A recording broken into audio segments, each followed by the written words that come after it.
Are there any ties between Mr. Trump, you or your campaign, and Putin and his regime? No, there are not. It's absurd. There's no basis to it. So let's walk down Pennsylvania Avenue. I want to thank you all. God bless you, and God bless America. Thank you all for being here. You have to spin up the ball of thread before you can tell the story. Yeah, we don't know all of the details about this. What we do know, though, is Manafort went to Spain in January of 2017 and was actually there the day that the dossier was released. The bombshell burst Tuesday evening when CNN reported the president-elect and President Obama were briefed on the matter last week. The report included unsubstantiated claims that Russian intelligence compiled a dossier on Mr. Trump during visits to Moscow. The website BuzzFeed then published a 35-page cache of memos from the alleged dossier. The New York Times and other major news organizations said they had been aware of the information for months, but could not verify the claims. Manafort was meeting with a top deputy of Oleg Deripaska. Oleg Deripaska, not just any Russian, the Russian. This is a meeting that is one of the ones that Amy Berman Jackson ruled he lied about to Robert Mueller, the purposes of. According to the judge and her ruling today, that she said that there was enough evidence to show that he lied in at least 3 of those occasions. 2 of them had to do with Konstantin Kilimnik, is a name we've heard a lot. Manafort said that it was about negotiating an end to the financial complaint that he and Oleg Deripaska were having over this Pericles fund that goes back years. Paul Manafort is not just a political player in the Ukraine, in the region. He's also a financial force and does financial deals with some of the most powerful oligarchs in the region, including Oleg Deripaska. Oleg Deripaska, an aluminum magnate, is thought to have close ties with Vladimir Putin. The prosecutors found a message from Konstantin Kilimnik to Manafort saying, no, this is going to be about reestablishing the old relationship. So Manafort goes to Spain to talk to a Deripaska associate about, quote unquote, reestablishing the old relationship he had with Deripaska. The only purpose for me or my people to have any interest in his, dealing future was to get money back, which was borrowed from my companies or improperly, taken, from investment which was done. And it's a big sum, up to 50 million. The dossier comes out on January 10, 2017. It comprised 3 basic things. One was there was a whole-scale campaign to interfere in the US election, that it was supported and funded by the Russian leadership, including Putin. Thirdly, that it was designed primarily to assist Donald Trump and to damage Hillary Clinton, rather than just to sow chaos in the American electorate. And fourthly, that there were elements of collusion between the members of the Trump campaign and the Russians and their agents. Manafort comes back from that trip. And according to a May 2017 article from Ken Vogel, whose role as the scribe for this crowd deserves some notice, Ken Vogel writes up that Manafort came back from that trip and told Reince Priebus, I think that the allegations in the dossier about me don't make any sense. And I think that we can discredit the investigation, not just the dossier, but the entire investigation, by pointing to who funded the dossier, by pointing to Christopher Steele's role in it, and as well pointing to the inaccuracies in the dossier. And that is what we saw happen almost immediately in 2017. Our top story tonight, the investigation into the discredited Trump dossier. Because that's what the House Intelligence Committee focused on as they were pursuing their investigation.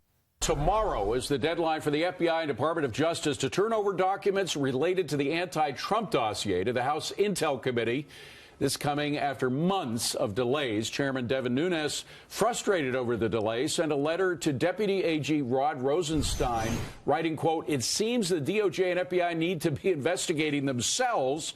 But even up until 2020, 2021, remember, one of the last things Donald Trump did was try and declassify this binder about the Russian investigation.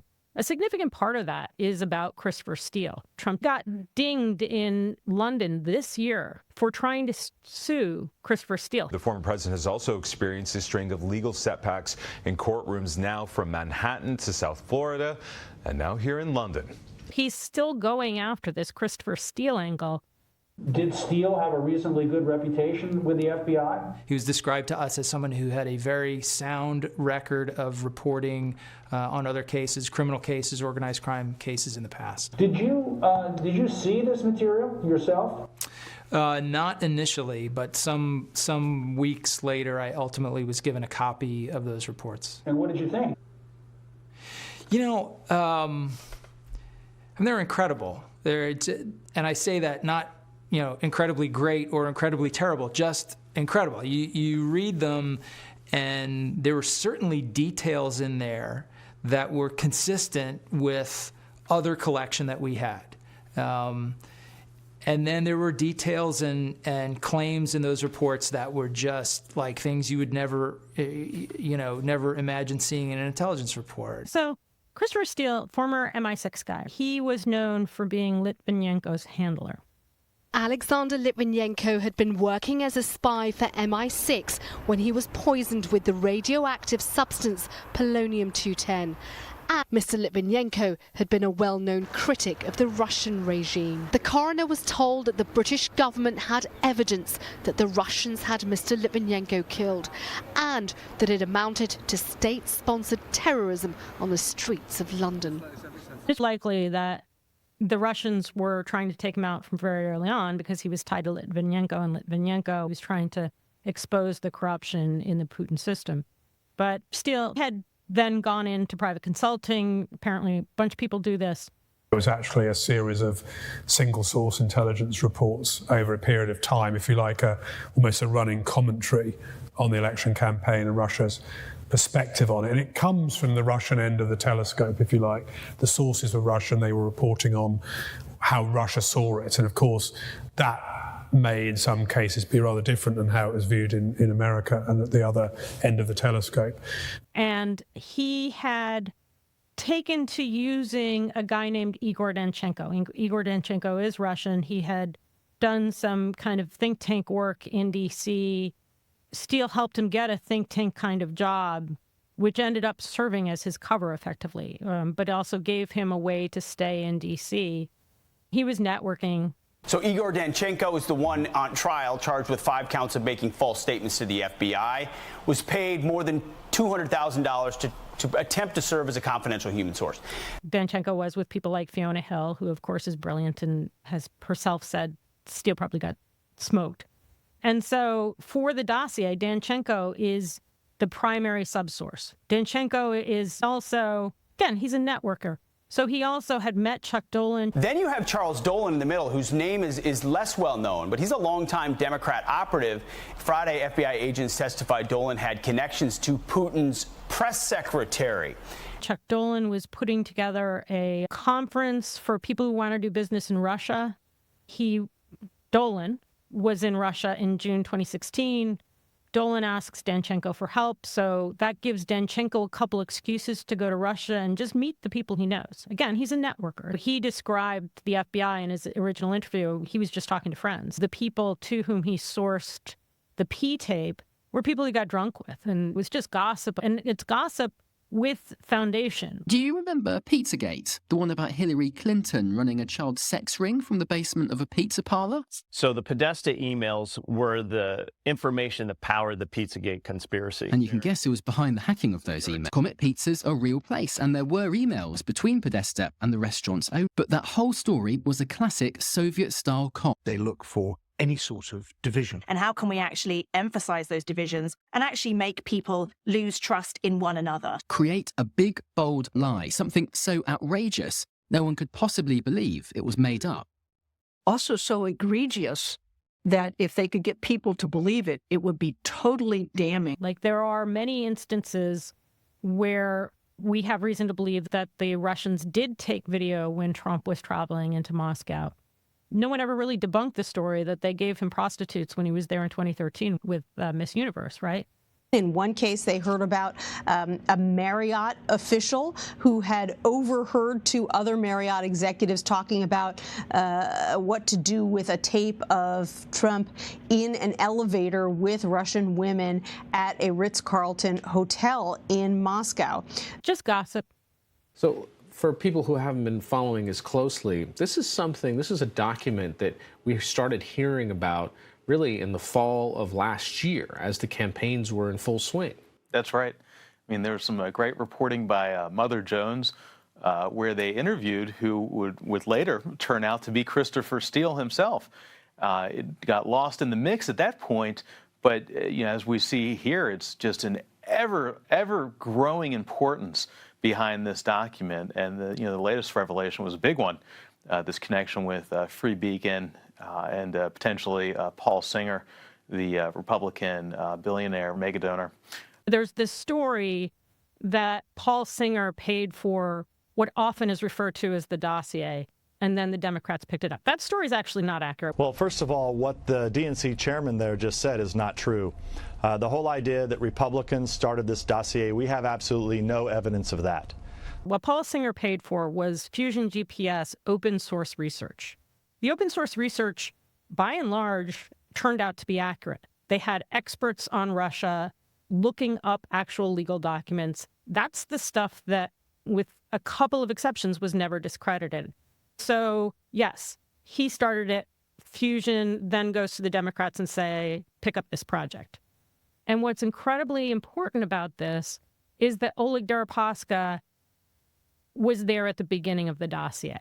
Oleg Deripaska had a separate relationship with Christopher Steele. And I want to show a clip that starts with two KGB defectors who said disinformation had one goal: to change the perception of reality of every American to such an extent that despite of the abundance of information, no one is able to come to sensible conclusions in the interests of defending themselves, their families, their community, and their country. Starting in March of 2016, when Paul Manafort is publicly named a member of Trump's campaign, Oleg Deripaska, through an attorney, pays Christopher Steele to collect on Paul Manafort, to start human collection on Paul Manafort. In an exclusive interview with Hill TV's John Solomon, Deripaska talked about his relationship with Manafort and what role it played in the Russia investigation. Here on Hill TV, there's so much to talk about in the U.S.-Russia relationship. I can't wait to jump right in. So at some point, one of your lawyers, I think, came to work in a capacity with Christopher Steele. I wonder if you could just describe yourself, what that relationship was like, whether you ever dealt with him directly or whether it was just a research project with one of your law firms. It was a research project to support one of the cases against me in London. But my understanding that the lawyers trust him for some reason, and he was for quite time on retainer. And as you know, I know that you find the story. They approached me and introduced me to some people in justice, and we have, one conversation. Right. The circumstances of this are really vague. There's not one public document that says this is where the dossier project came for. And Christopher Steele, I put in my article on this, denies that Deripaska would have ever learned of the dossier project. The DOJ-IG investigation, the Carter Page investigation, there's a bunch of classified footnotes that, in fact, suggest Russian intelligence learned who was part of Christopher Steele's reporting network before the dossier project started, that describes Deripaska learning, or a Deripaska associate who might be the attorney, might be Kilimnik, learning of the project before the second report. So you get the P-tape report. Mr. Trump was bringing his case over 2 memos in the dossier, which claimed he had taken part in, and I'm warning now, this is graphic, had taken part in sex parties while in St. Petersburg and engaged in golden showers with prostitutes in Moscow. Everything after that comes after Deripaska reportedly learned of the dossier project. And then you've got, in that same time period, 2 Russian spooks who learn of the dossier project in that same time period. Those reports may actually overlap. They may both be references to Deripaska because, of course, Kilimnik now, the American intelligence community at least, refers to him as a Russian spy. and a couple of other Deripaska associates. Konstantin Kilimnik, a Russian political operative, is the 20th person indicted by Mueller's team. Kilimnik worked for former Trump campaign manager Paul Manafort's political consulting firm, Davis Manafort Partners International, in Ukraine. This is the story that never gets told, is that Deripaska pays Christopher Steele to collect on Paul Manafort starting in March of 2016. This is according to the Durham report and a number of other things. And as part of that, Steele asks Fusion for help. So before the Democrats come in, Steele is paying Fusion for help on collecting on Paul Manafort. And then after Trump sews up the nomination, Fusion starts paying Steele for this broader collection project, which includes Manafort, includes Michael Cohen, includes Carter Page, includes Sergey Milyan. And why did Mr. Trump want your help?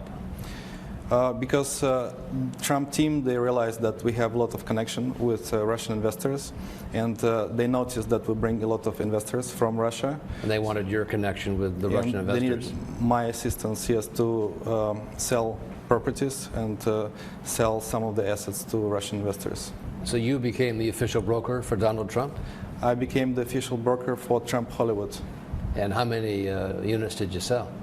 That's because we cannot disclose the financials, and we have in fact signed that we cannot disclose that, but a nice percentage of all the units sold, out of 200 units, they were sold to Russians. To Russians? Yes. So the Russian money was heavily invested in that? Absolutely. And have there been other projects too? That some of my colleagues, they were involved in some other projects, but overall Trump has done significant business with Russians, and the level of business amounts to hundreds of millions of dollars that he received as a result of interaction with Russian businessmen. Hundreds of millions of dollars from Russian businessmen? Correct. So he likes Russia because there's money to be made there? He likes Russia because he likes beautiful Russian ladies, and he likes talking to them, of course, and he likes to be able to make a lot of money with Russians. Yes, correct. Are you involved in any way with Russian intelligence agencies? Absolutely no. You've heard that, right? Of course. What do you say? So I'm not involved. Not involved? Do you ever report back to them? Absolutely no. Do they ever ask you questions, or? No. But you have friends inside the government, don't you? Of course. So that's one thing people need to understand is Oleg Deripaska is there on the front end. And Oleg Deripaska, at least according to footnotes in the DOJ report, probably learned about this effort in real time. Propaganda is most effective when there's a little bit of truth in it. The most successful operations of that kind contain some truthful element so that the disinformation is eventually accepted as a whole. Conceal your hands, making it seem like the story came from somewhere else. Nobody was searching about the origin, how it started, who published the story first. This was, of course, a method then repeated again and again.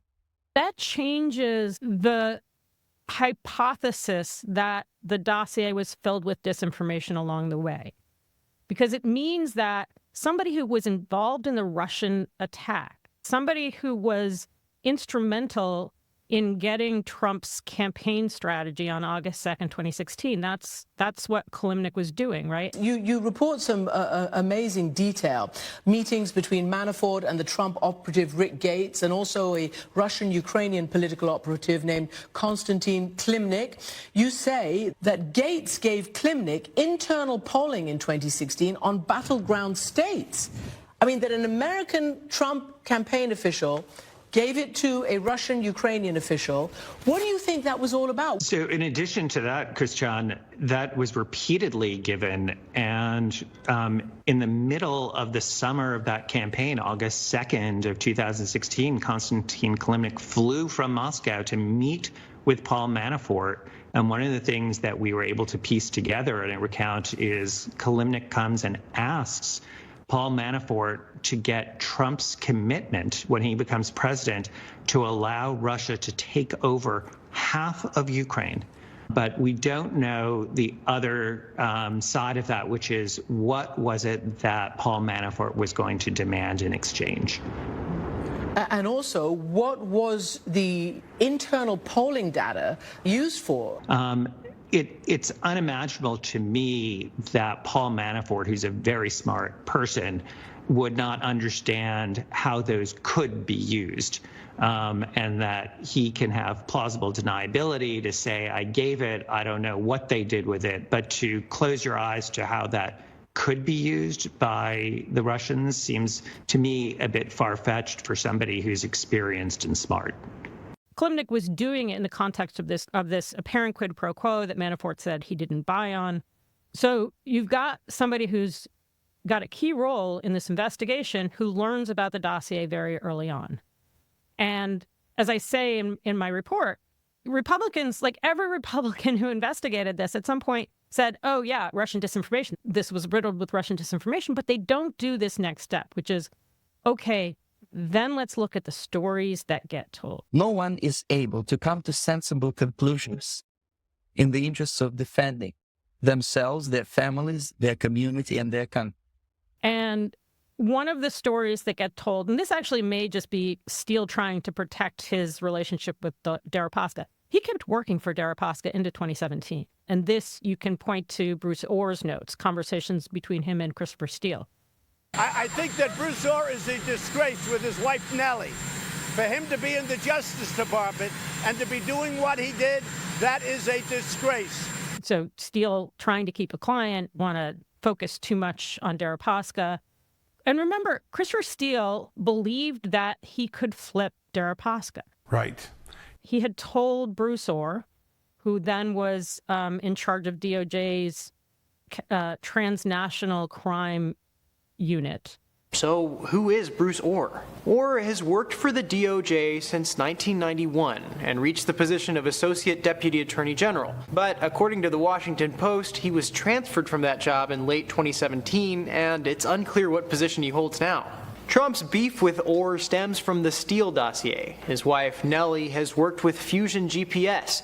Steele told Orr in the months leading up to the Russian attack that Deripaska really wasn't that close to Vladimir Putin, could be flipped. They approached me and introduced me to some people in justice. In 2015, Steele was trying to get Orr to flip all of these Russian oligarchs. That's the background. Steele believes Deripaska is a good guy, is a reasonable guy. And so he's working for Deripaska through an attorney.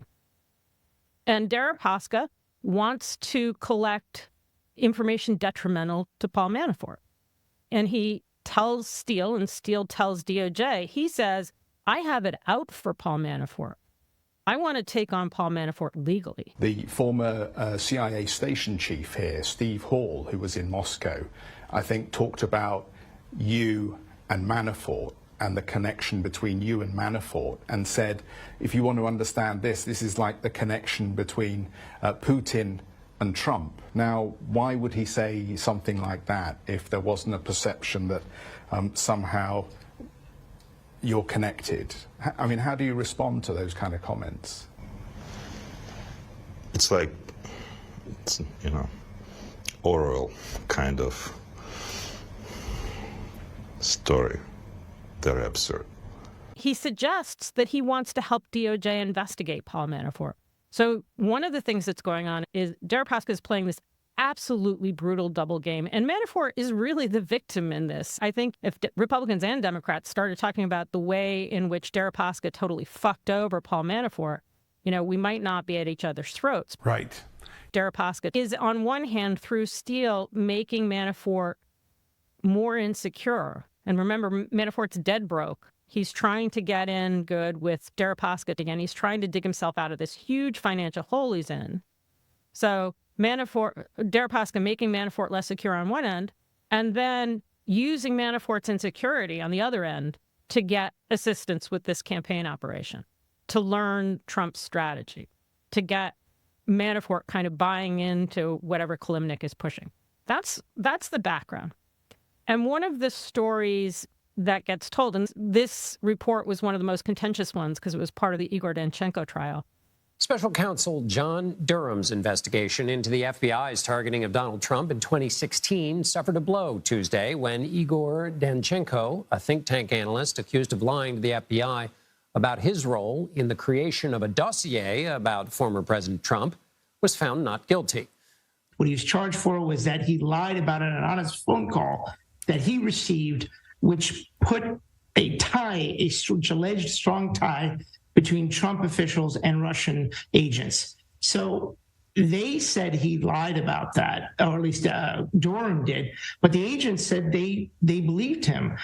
Danchenko and Steele very quickly diverged about this project, about what Danchenko told Steele. There's no record of what Danchenko told Steele. And so, in other words, Danchenko said, I got this call from somebody I think might be Sergei Milyan, and he said that there were ties between Russia and Trump, but that was no big deal. He likes Russia because he likes beautiful Russian ladies, and he likes talking to them, of course, and he likes to be able to make a lot of money with Russians. And in the report, it shows up as much more. In the report, it shows up as a conspiracy of coordination. That's where the notion of conspiracy of coordination comes from. That is used in the Carter Page FISA warrant, and therefore is the core of the claims of corruption about the dossier. The FBI relied on the dossier and FISA applications, knowing there was likely material originating from a political campaign, a political opponent. So somewhere it got blown up. Danchenko says he basically admitted he wasn't for sure that it was Milyan who called him. And honestly, what he claims Milyan told him is very consistent with what Milyan was bragging about to other people. Trump has done significant business with Russians. Milyan was bragging about his access to Trump. Milyan was pitching George Papadopoulos in those same weeks on getting Russian support for Trump. But it turns into this conspiracy of coordination. Well, President Trump called for an end to special counsel Robert Mueller's investigation earlier today, calling it, quote, totally conflicted and discredited. That follows the release of heavily redacted documents this weekend related to federal surveillance of former Trump campaign advisor Carter Page because of his ties to Russia. The president blamed the, quote, unverified and fake dirty dossier that was paid for by crooked Hillary Clinton and the DNC as the basis for the FBI tracking Page. In that report, it describes that Paul Manafort is the focus of this conspiracy of coordination, but it is done through Carter Page. Now, think through the implications of that, right? What it did is it got everyone looking at Carter Page and no one looking at Konstantin Kilimnik. So you've got Carter Page under a FISA order. Meanwhile, Konstantin Kilimnik waltzes into the cigar bar on August 2nd. According to Mueller's team, Kilimnik met with Manafort multiple times in the U.S. after Manafort became Trump's campaign chairman. One of those meetings came just days after Manafort was asked about his connections to Russia. Are there any ties between Mr. Trump, you or your campaign, and Putin and his regime? No, there are not. It's absurd. There's no basis to it. And no one's paying attention. By the way, Republicans will also say, oh, Konstantin Kilimnik was an informant for State Department. Democrats now have their own Russia spy scandal. Why?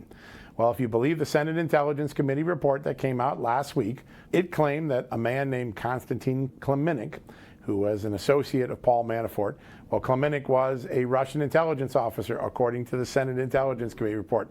Well, if Kilimnik was a Russian intelligence officer, then the Obama-Biden State Department has a very serious problem. Robert Mueller's Russian investigation showed that Kilimnik had repeated chronic contact with senior officials in the State Department. The State Department considered him what they call a sensitive source, meaning someone who is providing political intelligence to the State Department. The State Department rewarded Kilimnik for his help by feeding him non-public, sensitive diplomatic information back to him, such as readouts of what went on in private meetings, the perception of what the State Department had about various Ukrainians, even how Hillary Clinton might rule on the issues of Ukraine if she became president in 2016. And I don't dispute that, but they don't think through the implications of that. What do spies like to do? So I think that trying to paint him as a Russian agent is basically a way for people who want a proxy war in Ukraine, who want to expand NATO to Russia's borders in Ukraine.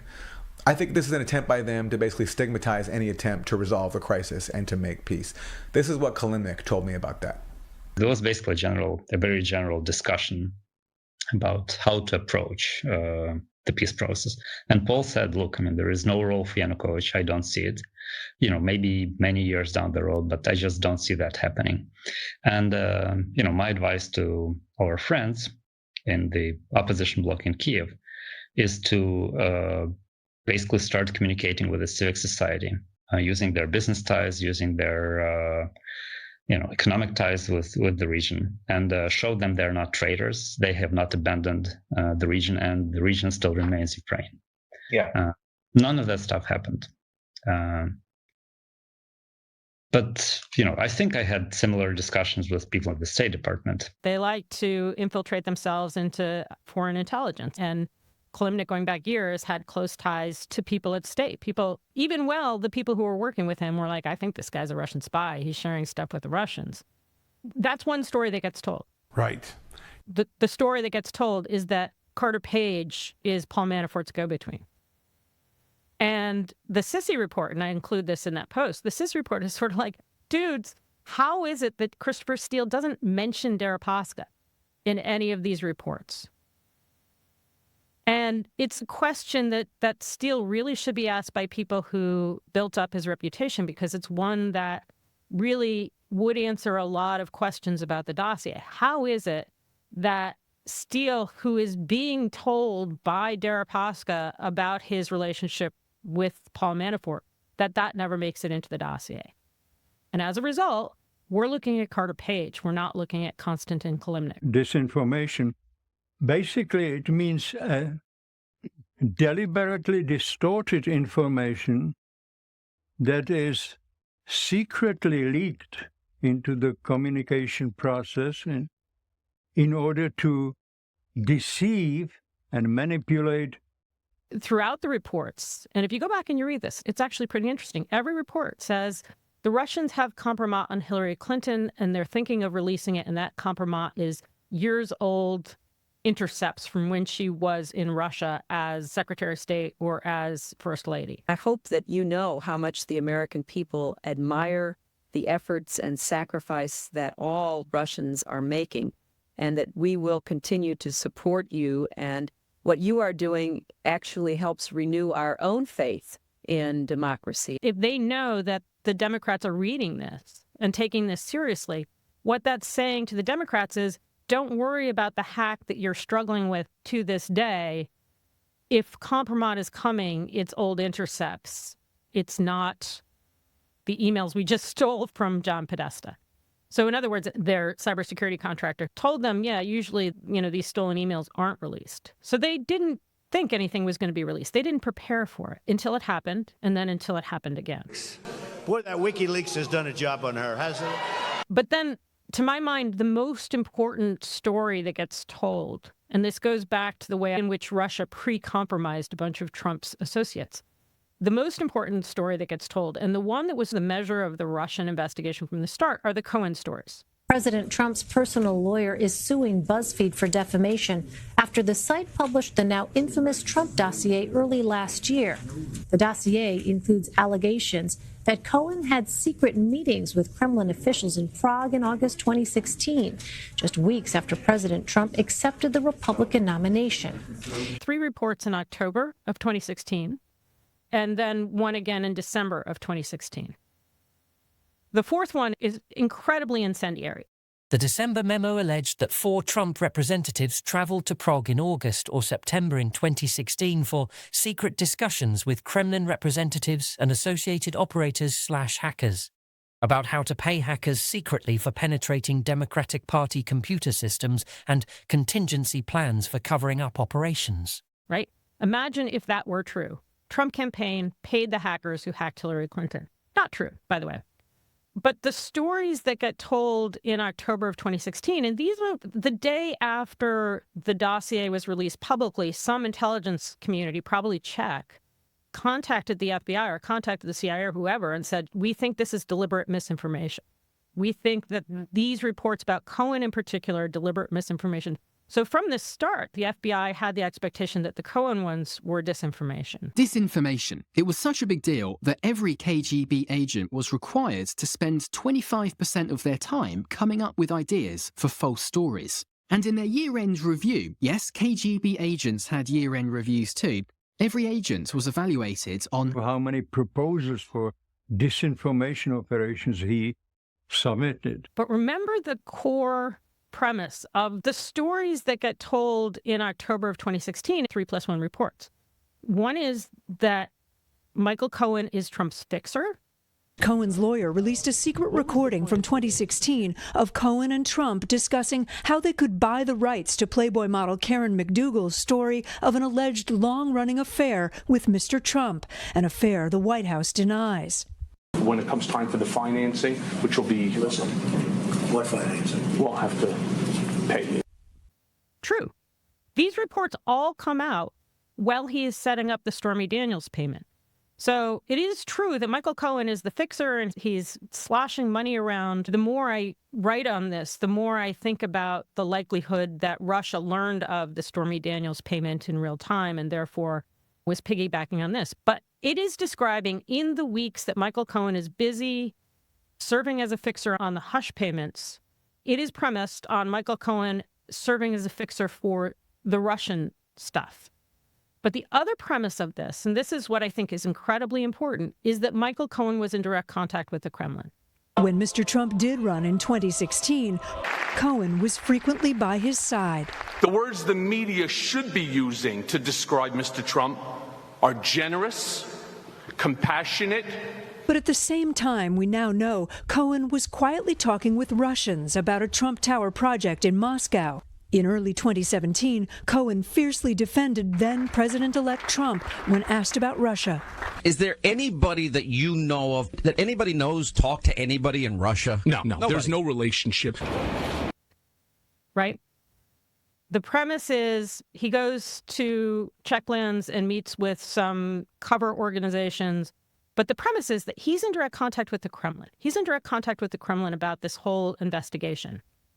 As I described when I laid out how the Russian investigation worked, by July 27th, 2016, Dmitry Peskov, one of Putin's closest aides, remains one of his closest aides, Dmitry Peskov knew that Donald Trump and Michael Cohen were lying. And they were lying to cover up the fact that Michael Cohen really did have contact with the Kremlin. And there were developers in Russia that wanted to put a lot of money into developments in Russia, and they wanted us to do it, but it never worked out. Frankly, I didn't want to do it for a couple of different reasons. It wasn't major. It was just a phone call to the Kremlin in January of 2016 before he won the primary saying, yes, I would be willing to pursue loans from sanctioned banks. Yes, I would be willing to pursue a relationship with a retired GRU officer because I so badly want this Trump Tower in Moscow.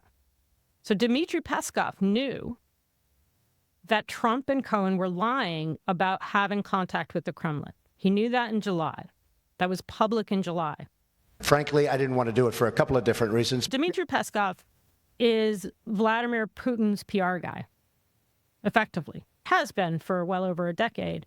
And is a much more trusted associate than that. He was sanctioned in 2018 with a bunch of other people. And he was sanctioned because he was involved in this kind of disinformation effort and undermining democracy effort. But he's like the Dan Scavino of Vladimir Putin. In other words, he is somebody who has been, in Dan Scavino's case, Trump's mouthpiece for so long, he becomes an appendage to the guy. My name is Dan Scavino. When I was 16 years old, I got a part-time job at a golf course just outside of New York City. And so that's who Dmitry Peskov is. Like why Felix Sater told Michael Cohen to call Dmitry Peskov to arrange a Trump Tower deal, that's telling, right? Because that's not the mayor of Moscow. That's not the person who would actually make the decision. But he does call, and probably it felt like less of an ask for Cohen to call the press secretary than it would be to call the head of GRU. Maybe a better analogy even still is Stephen Miller. Stephen Miller writes all of Trump's speeches. Jeff, as you know, one thing for sure, you don't want to be called out by your hometown rabbi. And that is what happened this week to senior presidential advisor Stephen Miller, an influential force in the Trump administration, especially on controversial immigration policies. And in that role, it seems like a minor role, but Stephen Miller is really the architect of Trump's ties to neo-Nazis, Trump's ties to fascists. And he has a significant role in always pushing that side of Trump. And what makes this disinformation angle all the more interesting is that that story, the Cohen stories, all four of them, came from a woman named Olga Galkina. She was Igor Danchenko's childhood friend. Igor Danchenko was Christopher Steele's primary source. He became an FBI informant. And so in the course of networking, Igor Danchenko became associates with a guy named Chuck Dolan, who had done PR for Russia for years and had worked with, guess who? Dmitry Peskov. We turn now to the view from inside the Kremlin and an interview with President Vladimir Putin's chief spokesman, Dmitry Peskov. He's also the deputy chief of staff to Putin. Don't push us into the corner. No. Then we said, listen, guys, we are not happy with this coup in Ukraine. And you have guarantees by Poland, by France, and by Germany. We're deeply convinced that NATO machine is not a machine of cooperation and is not a machine of security. It's a machine of confrontation. So Danchenko did become friends with Chuck Dolan. Dolan knew that his friend, Olga Galkina, was looking for PR help. When the Soviet Union fell in 1991, pretty much everyone assumed that its disinformation apparatus died too. Our government's view was problem solved. No more active measures, no more disinformation. It also meant the end of Vladimir Putin's KGB career. But within a decade, he was back.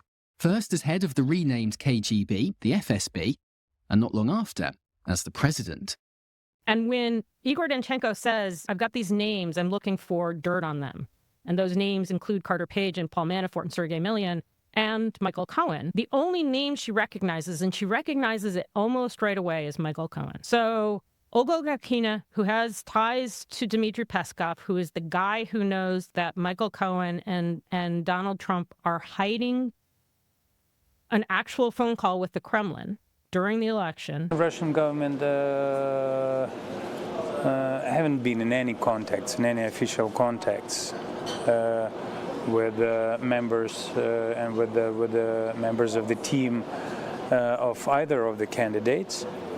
Well, of course, on expert level, people are talking to each other in every camp, so it's quite natural, it's quite normal. Olga Galkina is the one who immediately recognizes Michael Cohen's name and spins this story about him having direct contacts with the Kremlin. And that's the story that really is the core, the most damning core of the Steele dossier. It just keeps coming in. McClatchy's reporting right now that Special Counsel Robert Mueller has evidence that Trump's personal lawyer and fixer, Michael Cohen, secretly made a late summer trip to Prague during the 2016 presidential campaign. According to two sources familiar with the matter, confirmation of the trip would affirm part of the Steele dossier that Cohen strategized in Prague with a powerful Kremlin figure about Russian meddling in the U.S. election. And it would be one of the most significant developments of the investigation thus far. Danchenko keeps asking her to go back for more information. The December report, the one I mentioned that describes Cohen actually paying for the hackers, that one was free. The project was done. The DNC, at least, is no longer paying for it. I think Podesta may have been involved in later conversations, but he shouldn't have been collecting that. And nevertheless, he gets this freebie right as the CIA, right as everyone is beginning this assessment of what happened with the Russian investigation. And all of a sudden, into Christopher Steele's lap comes the smoking gun. Michael Cohen paid for the hackers, came via Olga Galkina again. That last report included some cybersecurity allegations about her employer, which were obviously bogus, but sort of a cover story for the actual Prigozhin trolling. So it attributed to her then employer all the stuff that we know was actually attributed to Yevgeny Prigozhin. Russian news outlets are reporting that a social media troll factory owned by Yevgeny Prigozhin, the Russian mercenary leader used to allegedly influence public opinion in the United States and other countries, has been disbanded following the stunning mutiny by Prigozhin and his Wagner Group fighters in Russia last month. The U.S. government and European Union have long accused Prigozhin of funding an organization known as the Internet Research Agency, which Washington says is a troll farm that tried to meddle in the 2016 presidential election. Prigozhin himself has previously admitted to interfering in U.S. elections and that he founded and financed the organization, although the Kremlin has always denied any interference. So that's the premise of the Steele dossier. And so if you buy that Oleg Deripaska and others learned about the project early on, I mean, really early, after the first report, at least, and then found a way to inject it full of these stories which were near misses, stuff that you would chase, stuff that would be very scintillating, but stuff that, in fact, served to distract and served to make the Democrats complacent and served to heighten Michael Cohen's discomfort, Michael Cohen was hiding a secret. There's no relationship. Donald Trump was hiding a secret. Frankly, I didn't want to do it for a couple of different reasons. And when you eventually have an investigation, if you look at the way in which Michael Cohen prepared to lie to Congress to cover up the Trump Tower deal. And by the way, Trump's company was withholding the email that made it clear that he actually did contact Dmitry Peskov's office. If you recall, Cohen was telling the public and telling Congress, oh, I just sent an email to the public line for Dmitry Peskov. I got no response. That was a lie. He did get a response. It's unclear how much of that Mueller got, but we know that they did not turn over the email proving that Cohen actually did talk to Dmitry Peskov's office. And when he went to Congress, he was like, I'm just going to deny I was ever in Prague. I was not in Prague. I was not in Prague. I was not in Prague. And that served as a substitution for denial of the Trump Tower stuff. But Putin isn't sowing all this chaos just for fun. All along, he's had a single goal.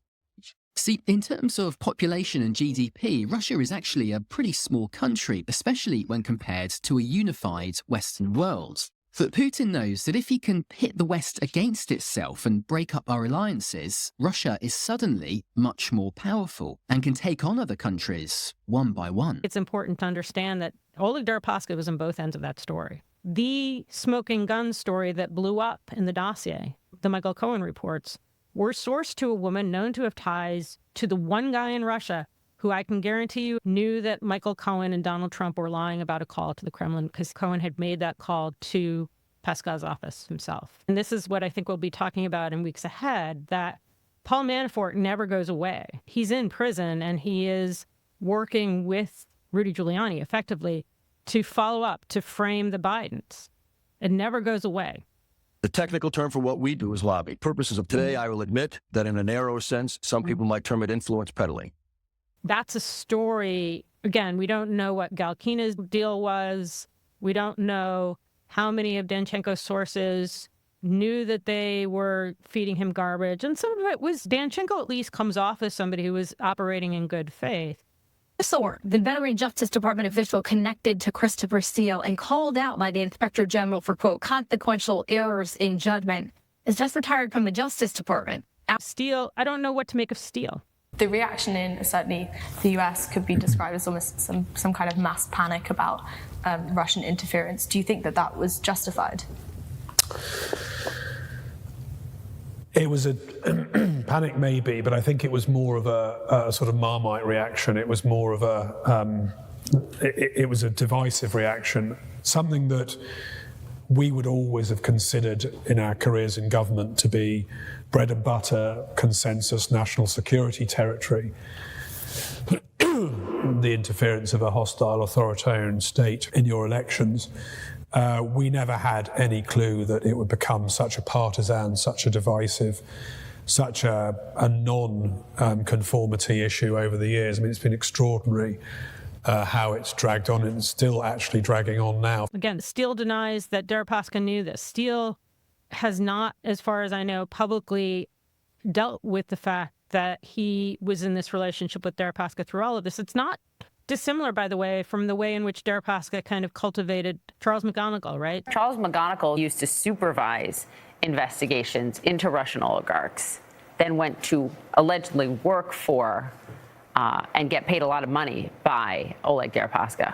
Yeah, I mean, that's the crux of this charge right here, right? So this is the former top official running the New York FBI field office counterintelligence operation, preeminent position in the Bureau.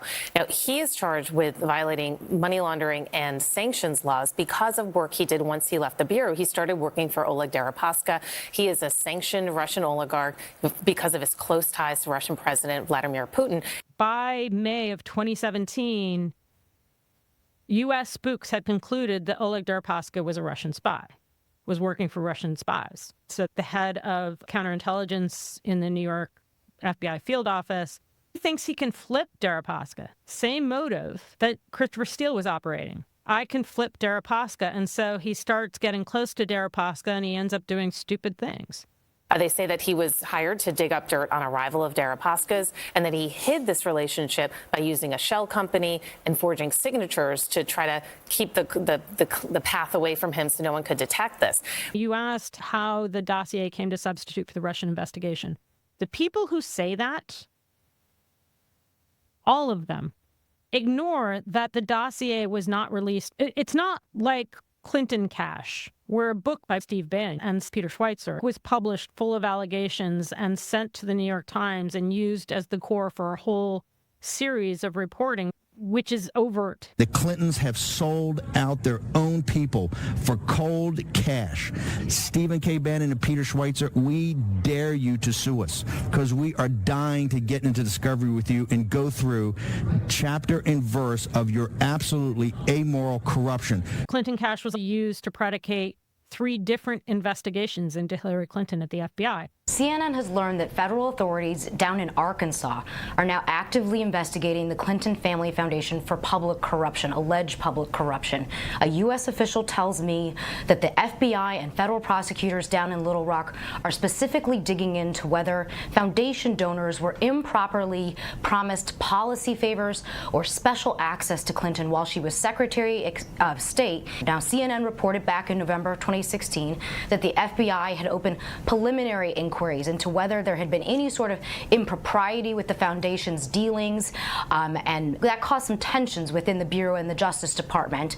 And so the current inquiry, at least in part, is a continuation of that probe that originated before the presidential election. But what's unclear is precisely what new evidence, if any, ignited the current federal investigation after those initial inquiries were stalled. A spokesperson for the Clinton Foundation said the Clinton Foundation has been subjected to politically motivated allegations, and time after time, those allegations have been proven false.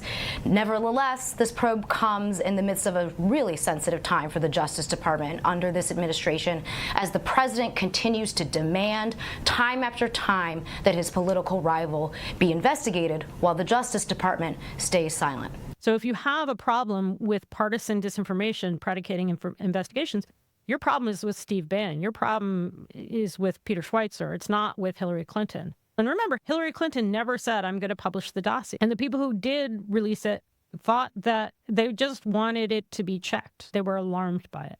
I think that it's just an unfortunate mess. And one of the things that is true is that this operation ended up discrediting virtually all of the Russian experts in the U.S. government.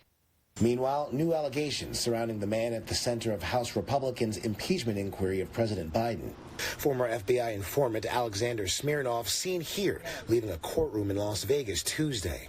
Last week, after he was arrested for lying and obstruction of justice, Smirnov allegedly told an FBI agent officials associated with Russian intelligence were involved in passing a story about business person one, who sources say is Hunter Biden. Somebody's asked the FBI, really? This is your valued source? If he's now some spy? I mean, holy cow. Disinformation is more effective if there is a nub of truth to it, or if there's projection. What Russia is doing now against Joe Biden, they're claiming that the prosecution of Donald Trump is political dissidence. Putin's spokesperson said, quote, "It is obvious that political rivals are being eliminated there," he's talking about here in the U.S., "through all legal and illegal means that's invisible to the whole world with the naked eye." Again, that's Putin's spokesperson. It is a bit ironic and rich that this is coming just months after Putin's own fiercest critic, Alexei Navalny, died in a Siberian prison. They're claiming that the CIA is spreading disinformation about Ukraine. Disinformation does a number of things. It muddles the truth. It makes people question what they're told. In the larger question, how Trump trained Republicans to hate rule of law. It's all of this. He did this without Russia needing to tell him how to do it. He gets out there and he says he's the victim. It's the same thing Russia is going to say. There's no reason to believe they wouldn't coordinate at this point. We can point to people close to Trump reaching out to Russian spies. At this point, it would be unshocking if Trump were overtly coordinating with Russian spies, but they don't need to coordinate. They never needed to coordinate because their modus operandi has always been the same. Always lie. Always claim to be the victim, always project. And therefore, the stories that Russia was going to tell are the same stories that Donald Trump was always going to tell. It was supposed to be a routine news conference with the president of Moldova. But President Putin used it to pour scorn on anyone associated with Washington's dirty dossier, those unverified allegations of compromising sexual behavior by Donald Trump. People who cook up hoaxes like that, he said, are worse than prostitutes. But then, in a sarcastic segue, he went on to remind everybody of the details. Trump organized beauty contests, he said, and socialized with the most beautiful woman in the world. I find it hard to believe that he rushed to a hotel to meet with Russian girls of loose morals. Although, he added, we do have the best ones in the world. How did the dossier become the substitute for the Russian investigation? Partly through the efforts of HIPSI, which I'll talk about, I think, in the next installment or the one after. Partly through people like Glenn Greenwald and Aaron Mate, who presented themselves as skeptics and to this day say it was all about the dossier. People like Matt Taibbi, for example. Matt Taibbi keeps saying, oh, no one ever bothered to call Konstantin Kilimnik to ask him if he's a spy. I asked him if he's a spy, and he says no. Aaron Mate says the same thing, right? These are people who've been in contact with Konstantin Kilimnik and are repeating laughably false stories from Konstantin Kilimnik. And he explained to me, as he said before, that the polling data was not sophisticated as was widely said in the media. And it was shared for a very simple reason, that basically Manafort wanted to drum up business in Ukraine. So he wanted to show that the guy he was working for, Donald Trump, was in the race and had a chance of winning. I don't know where anyone's bad faith begins, if at all. Like, you can tell this entire story where everyone but the Russian spooks are engaged in good faith. We were all the victim of this. We were all the victim of the fact that allegedly Russian spies decided to tell false stories to the American people. And Hillary Clinton, the notion that Hillary Clinton is responsible for being victimized by Russian disinformation is nonsense. We were all the victim of this. Thanks for listening to Ball of Thread. We appreciate your sharing this work with anyone who cares about the Constitution, and please consider giving us a 5-star rating wherever you get your podcasts.